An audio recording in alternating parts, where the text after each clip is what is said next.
कबीर हरना दूबला ए हरियारा ताल, लाख अहेरी एक ज्यों केता बंचो काल।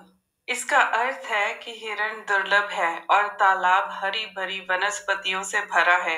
हजारों शिकारी आत्मा का पीछा कर रहे हैं, वह मृत्यु से कब तक बच सकती है। यहाँ हिरण आत्मा को कहा गया है, जो नाजुक, कमजोर और आसानी से विचलित हो जाती है। हरा तालाब यहाँ सांसारिक आकर्षण और इच्छाओं को कहा गया है, जो मोहक और भरपूर हैं। शिकारी यहाँ बुरे गुणों, प्रलोभन, काल, मृत्यु, कर्म को कहा गया है, जो सदैव पीछा करते हैं। कबीर जी यहाँ कह रहे हैं कि यह संसार बहुत मोहक और आकर्षक लगता है और मृत्यु और प्रलोभन हमें चारों ओर से घेर रहे हैं।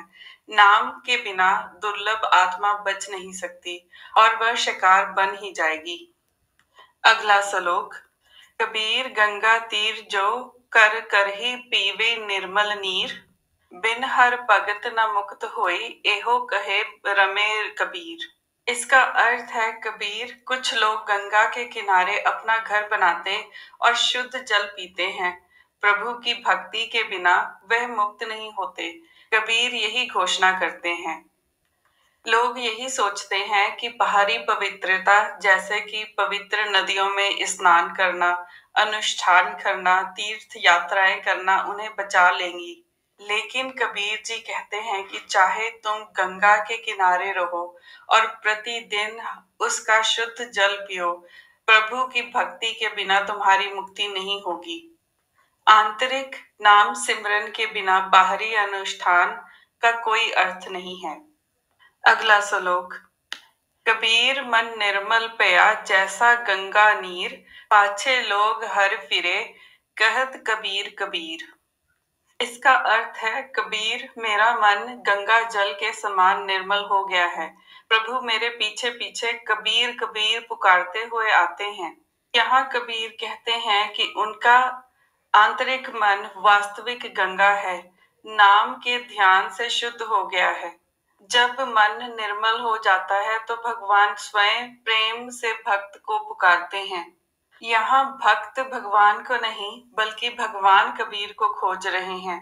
नाम के माध्यम से मन की पवित्रता एक व्यक्ति को इतना निकट ला देती है कि भगवान अपने भक्त के लिए तरसते हैं।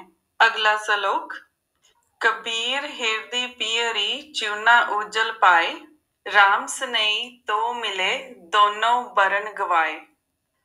इसका अर्थ है, कबीर हल्दी पीली है और नींबू सफेद है। तुम प्यारे प्रभु से तभी मिलोगे जब दोनों रंग लुप्त हो जाएंगे। यहाँ हल्दी पीला रंग और नींबू सफेद रंग, द्वैत, अहंकार, हमारी पहचान, इच्छाएं, अभिमान का प्रतीक हैं। कबीर जी कहते हैं कि जब तक हम इन रंगों को धारण करते हैं, तब तक प्रभु की प्राप्ति नहीं हो सकती। भगवान से मिलन तभी होता है जब सभी रंग विलीन हो जाते हैं। इसका अर्थ है, भगवान से मिलन तभी होता है जब मनुष्य जाति से परे, कर्म कांड से परे, द्वैत से परे और मैं और मेरा से परे हो जाता है। भगवान तब मिलते हैं जब अहंकार, सांसारिक रंग मिट जाते हैं और शुद्ध निराकारता शेष रह जाती है। अंत में कबीर जी सिखा रहे हैं, जीवन हिरण की तरह नाजुक है। मृत्यु विकार हमें निरंतर परेशान करते हैं। धार्मिक पवित्रता जैसे गंगा स्नान, पूजा पाठ, भक्ति और नाम के बिना व्यर्थ है। सच्ची पवित्रता आंतरिक होती है। जब मन गंगा के समान होता है, तब भगवान स्वयं भक्त की ओर दौड़े चले आते हैं। अहंकार और द्वैत के पूरी तरह विलीन होने के बाद भगवान मिलते हैं।